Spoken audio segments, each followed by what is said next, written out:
Halo semua, selamat datang di channel Menjadi Garam. Pertanyaan dari ini episode yang ke-28 kok. Dari Pak Yowas Henkang.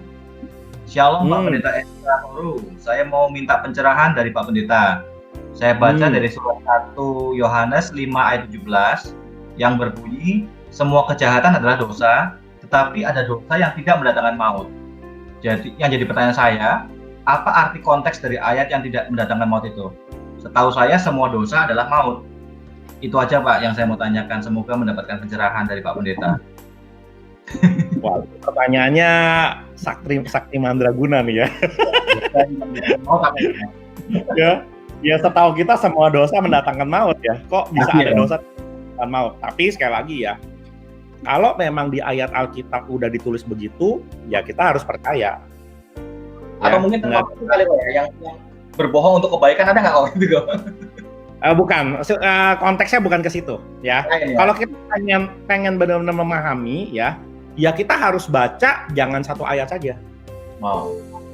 Kita harus belajar membaca Alkitab itu konteks ya. Nah ini saya ingat banget nih Pak Esra tuh ngajarin tuh berkali-kali, makanya saya sampai hafal luar kepala ya. Jadi baca konteks di Alkitab itu banyak yang dilihat. Satu misalnya bisa lihat dari sisi perikopnya. Jangan satu ayat tapi baca atasnya, baca bawahnya. Ya. Seperti apa gitu ya? Ya, itu namanya konteks. Nah, konteks bisa juga diambil dari waktu ayat itu ditulis, itu kejadiannya lagi ngapain di sono. Gitu. Ya, kita juga bisa memahami itu dari titik itu. Ya. Nah, terus juga ada lagi misalnya ngelihatnya jangan cuma satu doang. Ada gak ayat-ayat lain di Alkitab yang relate ke situ? Gitu loh. Jadi kita mesti lihatnya tuh utuh gitu loh. Ya. Nah, tadinya terus terang waktu kita melihat pertanyaan ini ya, Bro Markus ya.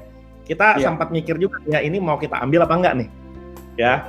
Jadi kita coba, soalnya seingat saya ya memang dari sekian banyak saya ngikutin videonya Pak Esra, itu belum ada sih Pak Esra yang jawab ini yang setahu saya ya. Gitu ya, atau saya memang kelewatan videonya gitu ya, tapi seingat saya belum ada. Nah, tapi kita sama coba-coba kita ya gini lah, kita kalau segala hal kita nggak coba baca dulu, lihat dulu ya. Ya pertanyaannya, ya kita kan orang Kristen ya. Kita mesti orang Kristen kan harusnya, mesti berani juga baca Alkitab ya, lihat juga ya coba pahami juga ya, tentunya minta bimbingan Roh Kudus gitu loh. Ya. Nah, kita baca dari perikopnya sebenarnya udah cukup jelas kok. Ya, jadi oleh karena itu kita beranikan diri untuk menjawab nih. Ya, pertanyaan yang cukup sakti mandraguna ini. Nah, kita lihat langsung ke ayatnya dulu ya. Oke, ini saya tampilkan lagi. Ya. Nah, ini kan diambil dari 1 Yohanes 5 ayat 13 sampai 21, ya. Pertanyaannya kan di ayat 17 tuh, ya. Semua kejahatan adalah dosa, tapi ada dosa yang tidak mendatangkan maut. Nah, kalau kita ngelihat perikopnya itu bicara tentang pengetahuan akan hidup yang kekal. Jadi di sini sedang membahas tentang hidup yang kekal. Hidup yang kekal itu kan artinya kita sudah terbebas dari maut. Ya, kita sudah terbebas dari maut. Nah, kalau dari sini kenapa saya punya keyakinan sangat kuat berani jawab? Karena saya juga berkali-kali dengar dari Pak Esra. Boleh dicek di YouTube-nya dia. Ya, kita sebagai manusia, ya memang masih hidup, ada dagingnya kita. Artinya waktu kita percaya, kita diselamatkan. Tapi apakah waktu kita sudah percaya lalu sesudahnya kita tidak berbuat dosa lagi? Ya kita kan masih daging, ya kita masih berbuat dosa gitu loh. Ya, tetapi Pak Esra pernah bilang begini. Memangnya Tuhan Yesus tidak tahu bahwa begitu kita sudah percaya, ya, lalu sampai kemudian kita meninggal kita tidak berbuat dosa lagi? Kan pasti tahu kita tetap berbuat dosa. Tetapi dosa-dosa itu sudah ikut ditebus. Jadi dosa yang sudah kita lakukan sama dosa yang akan kita lakukan sampai kita meninggal, kesemuanya itu sudah ditebus lunas dengan darah Yesus. Dengan kematian Yesus di kayu salib. ketika kita percaya kepada Tuhan Yesus, dosa kita itu ya semuanya sebelum kita percaya dan sesudah kita percaya sampai kita meninggal semuanya ditebus lunas. Ya. Ya makanya dibilang ya, dosa kita yang semerah darah dibuat menjadi putih seperti misi. Iya, gitu. Jadi kita sudah tidak lagi mengalami maut. Jadi waktu dibilang semua kejahatan adalah dosa, tapi ada dosa yang tidak mendatangkan maut, yaitu dosa yang kita sudah perbuat waktu kita sudah percaya. Misalnya nih Bro Lukas, udah percaya, tetapi namanya kita manusia ya, kadang-kadang iya, yang ngelihat misalnya, aduh, ada uang nangkring di jalanan gitu ya, dipungut juga itu masuk ke kantong. Ya. Terus kadang-kadang ya kalau misalnya kita pulang ya, ditanya istri, kadang-kadang masih suka bohong mungkin. Ya, abis dari mana? Misalnya gitu ya kan, abis dari mana? Ya. Abis ketemu teman, misalnya gitu, aduh kagak enak kalau bilang abis ketemu teman, kenapa nggak langsung pulang? Ya jadi bilangnya akhirnya, enggak tadi ada kerja lembur, seperti itu. Ya atau ada anak misalnya, anak mau minta coklat, kita susah kalau ngomong enggak kasih, kadang-kadang kita ngambil jalan pintas, enggak coklatnya habis, itu kan bohong juga. Iya betul. Nah, dosa seperti itu, ya tidak mendatangkan maut lagi karena kita sudah percaya. Ya, tapi berarti pertanyaannya kan kalau ada dosa yang tidak mendatangkan maut, berarti tetap ada dong dosa yang mendatangkan maut. Iya. Ya itu apa? Nah, kalau kita baca konteks ya, baca ini ya dari 1 sampai ini, dari ayat 13 sampai 21, yang paling aneh nomor 21 tuh, makanya saya kasih warna merah tuh di situ. Ya. Anak-anakku, waspadalah terhadap segala berhala. Iya, kan aneh. Lagi bahas-bahas tentang hidup kekal, dosa mendatangkan maut segala macam, tiba-tiba nyempil sendiri. Anak-anakku waspadalah terhadap segala berhala. Jadi sebenarnya waktu dibilang dosa yang mendatangkan maut, ini adalah kaitannya sama berhala. Keselamatan kita kan datang dari percaya kita pada Tuhan Yesus. Tapi kalau kita tidak setia di dalamnya, masih suka main-main, ya.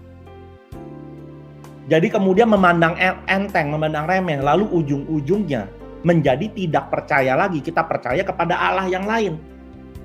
Kita tidak percaya lagi kepada Yesus. Kenapa? Oh, semua Tuhan sama, ya, sama aja. Yang penting berbuat baik, gitu loh. Sehingga akhirnya kita nggak percaya lagi kepada Yesus. Itu yang bisa mendatangkan maut. Perbuatan baik itu adalah wajarnya kita sebagai manusia. Ya, kita sebagai manusia memang seharusnya berbuat baik. Gitu loh. Jadi perbuatan baik itu bukan sebuah nilai plus sebenarnya di hadapan Tuhan. Di hadapan Tuhan itu adalah kewajaran. Sedangkan berbuat dosa itu ya minus. Ya. Berbuat dosa itu ya maut. Coba kita lihat ayatnya nih, Kejadian 2 ayat 16 sampai 17. Lalu Tuhan Allah memberi perintah ini kepada manusia, semua pohon dalam taman ini boleh kau makan buahnya dengan bebas. Tetapi pohon pengetahuan tentang baik dan yang jahat itu janganlah kau makan buahnya. Sebab pada hari engkau memakannya pastilah engkau mati. Nah, kalau kita dengar, kita tahu kan kelanjutannya dari kisah ini. Begitu Adam dan Hawa makan buahnya, dia langsung mati gak? Enggak. Bro Lukas, dia meninggal gak? Enggak mati. Cuma dia mulai sadar kok kalau dia bisa melahirkan anak, betul gak? Hah? Ya, wah. Kalau dibilang dia masih nggak langsung mati, berarti kan ayat ini nggak sesuai dong. Bukan begitu. Ya, ayat ini bicara tentang mati apa? Mati rohani. Ya, jadi kita kan tubuh ini ada jiwa, roh, tubuh, daging. Secara daging kita belum mati. Ya, ketika makan buah roh ini kita belum mati secara dagingnya, tetapi kan firman Tuhan ini nggak boleh salah. Ya, udah pasti benar. Jadi dibilang pada saat engkau memakannya engkau mati. Jadi benar nggak dia mati, tapi ya matinya adalah rohani. Apa itu mati rohani?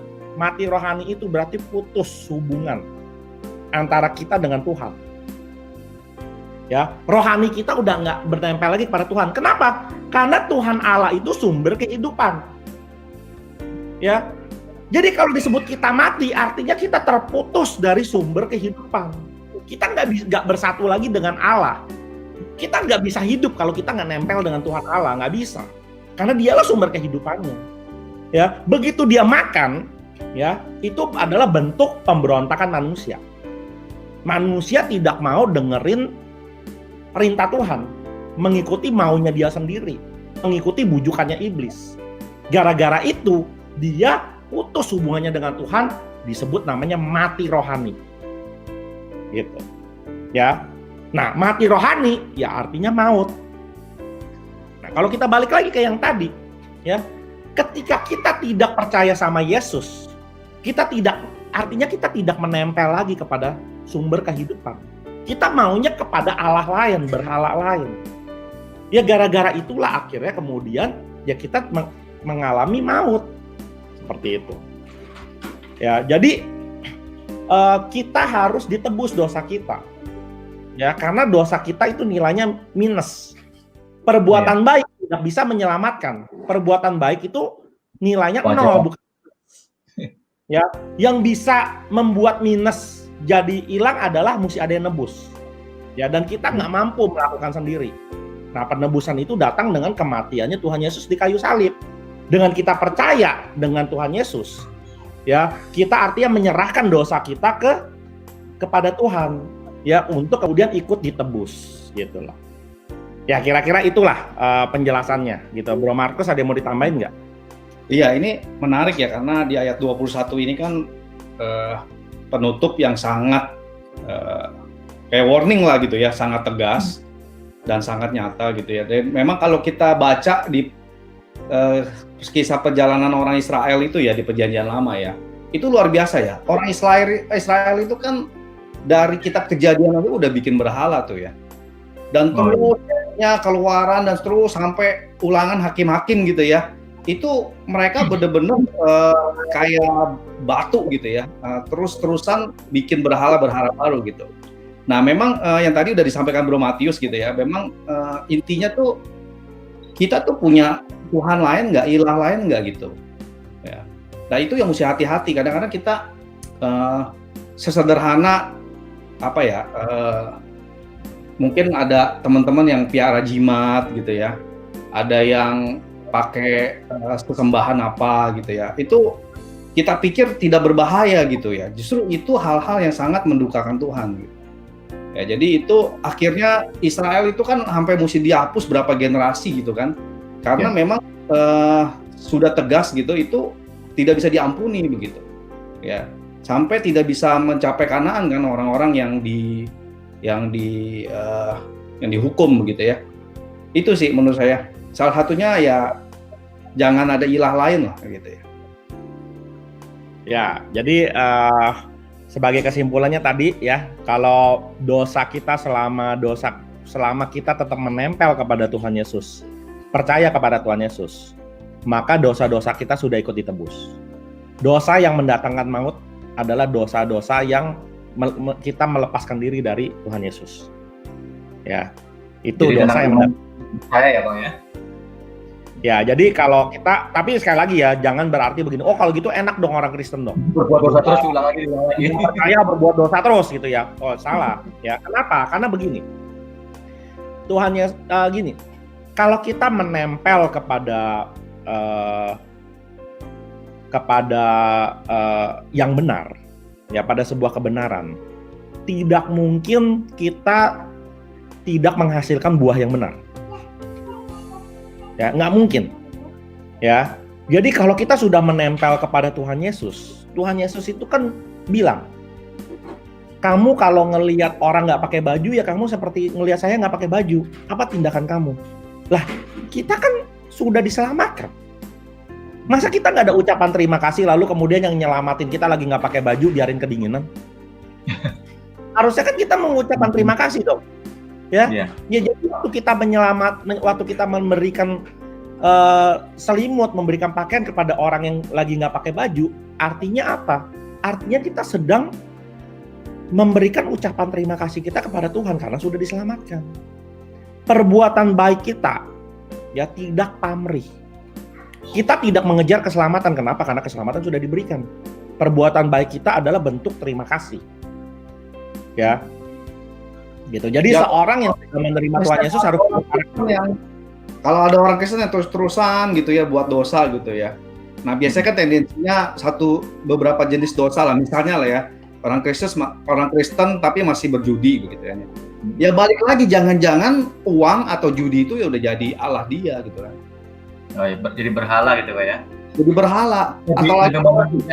Lebih mementingkan uang daripada Tuhan ya Pak. Iya.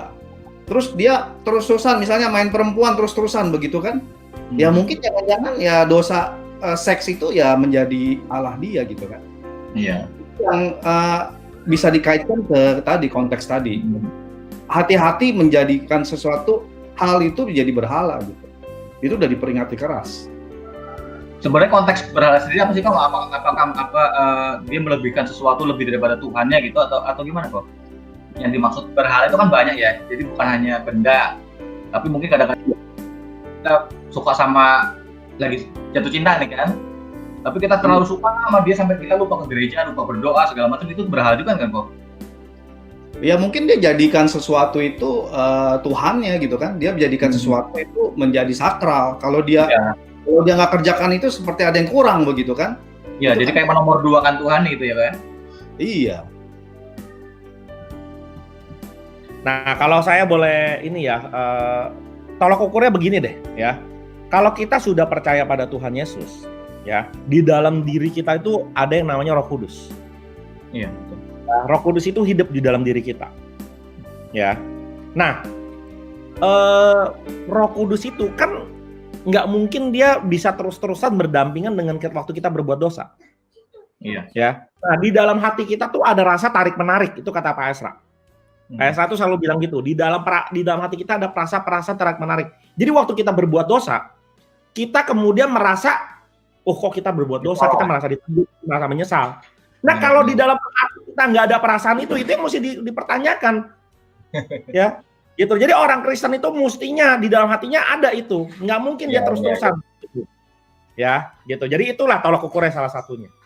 Tapi kadang-kadang gitu ya, udah melakukan sekali, mungkin kita diingetin, tapi begitu kedua kali, 3 kali, 4 kali kita udah kebal gitu. Udah nggak ada lagi namanya takut, rasa menyesal, udah nggak ada gitu. Kalau itu kayak begini ya, saya nggak tahu Bro Lukas ya, dulu saya SD-nya itu di sekolahan yang kurang gitu bagus. SD-nya ya, SD SMP lah ya. Nah itu WC-nya tuh baunya luar biasa. Ya, jadi saya nggak tahu, mungkin banyak kali ya yang punya pengalaman gitu ya. Pokoknya WC cowok itu bau pesingnya luar biasa. Cuma kan namanya tanda kutip ya udah kebelet pengen pipis gitu ya. Mau nggak mau masuk ya. Waktu kita masuk kita kan tahan napas, betul nggak? Iya, iya.